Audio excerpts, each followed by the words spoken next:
Welcome to CoreLogic's housing market update for December 2021, brought to you by onthehouse.com.au. Housing values continued to rise last month, but conditions are diversifying as stock levels rise and affordability pressures mount.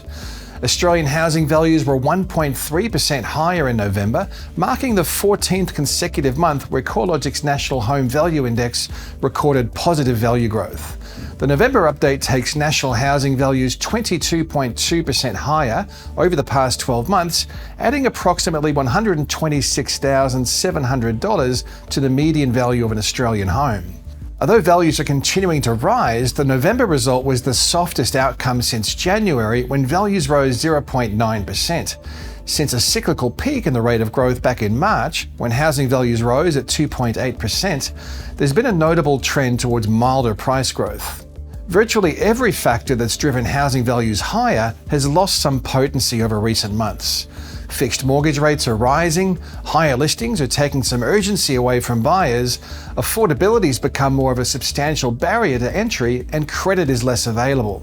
Brisbane and Adelaide are the only capital cities yet to experience a slowdown, with the monthly rate of growth reaching a new cyclical high across both cities in November. Brisbane home values were up 2.9% in November, while Adelaide values were up 2.5%. In dollar terms, that equates to a monthly rise of approximately $18,500 and $13,500 respectively, based on median values. Relative to the larger cities, housing affordability is less pressing. There have been fewer disruptions from COVID lockdowns, and a positive rate of interstate migration is fueling housing demand. On the other hand, Sydney and Melbourne have seen demand more heavily impacted by affordability pressures and negative migration from both interstate and an overseas perspective. Different supply dynamics are also creating divergent trends across Australia's capital cities. In the 4-week period to November 28th, total advertised stock levels across Adelaide were 32% lower than the 5-year average and 34% lower across Brisbane. Across Sydney and Melbourne, however, stock levels have become far more normalised in recent weeks, with Sydney's total listing numbers sitting 3% below the 5-year average, while stock levels across Melbourne are 8% above the 5-year average. As listings rise, we're also seeing a subtle softening in vendor metrics, such as the median number of days it takes to sell a property and auction clearance rates. Capital city homes are showing a median time on market of 25 days, up compared with the recent low of just 21 days in May. At the same time, auction clearance rates have trended lower, with the capital city weighted average reducing from the low 80% range in early October to the high 60% range over the last week of November. The rise in listings and the softening of key vendor metrics implies the housing market may be moving through a peak in selling conditions. However, it will be important to see if this trend towards higher listings continues after the festive season. Another trend that's evolving is that houses are no longer outperforming units as substantially as they were earlier this year. Houses continue to record a higher growth rate than units. However, the quarterly rate of growth is now the narrowest it's been since October last year, with 1.6 percentage points between the two broad housing types. Based on median values, capital city houses are now 38% more expensive than capital city units. That's the largest difference on record. In dollar value terms, a capital city house is averaging approximately $240,000 more than a capital city unit. In Sydney, where the gap between house and unit values is the widest, a house now costs $523,000 more on average than a unit. With such a large value gap opening up between the broad housing types, it's no wonder we're seeing demand gradually transition towards higher density housing options, simply because they're substantially more affordable than buying a house. The slowdown in housing market conditions is less obvious across the regional areas of Australia, where the monthly pace of capital gains has accelerated over the past 3 months. Across the combined rest of state regions of Australia, housing values are up 2.2% in November, double the monthly rate recorded over the combined capital cities at 1.1%. Regional Tasmania and regional New South Wales have been the standouts from a capital growth perspective. Across regional Australia, the strongest growth trends remain skewed towards the coastal and the lifestyle markets, with New South Wales, Southern Highlands and Shoalhaven recording the highest quarterly growth rate at 9.7%, followed by the Hunter Valley at 8.9% and Tasmania's Launceston and North East region at 7.7%.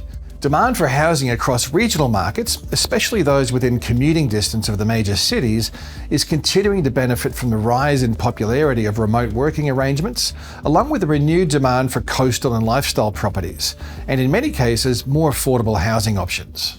Sydney housing values are up a further 0.9% in November. This is the first time we've seen the monthly pace of growth drop below 1% since January. The rate of growth has been easing since March, when housing values are rising at 3.8% month on month. Considering housing values have risen by approximately $224,000 over the past year, housing affordability constraints are having a progressively larger impact on housing demand. Based on data to June, it takes an average of 13.5 years for the typical Sydney household to save a 20% deposit, the longest saving period of any capital city by several years. A lift in overall stock levels is another factor taking some heat out of the market. Since the first week of spring, total advertised stock levels have risen by 41% across Sydney, providing buyers with more choice and less urgency. The outlook for Australian housing markets remains positive. However, the pace of capital gains has lost momentum across most regions since April. This trend towards slowing growth is likely to continue into next year and beyond. Most of the factors that have been pushing housing prices higher have either diminished or now expired.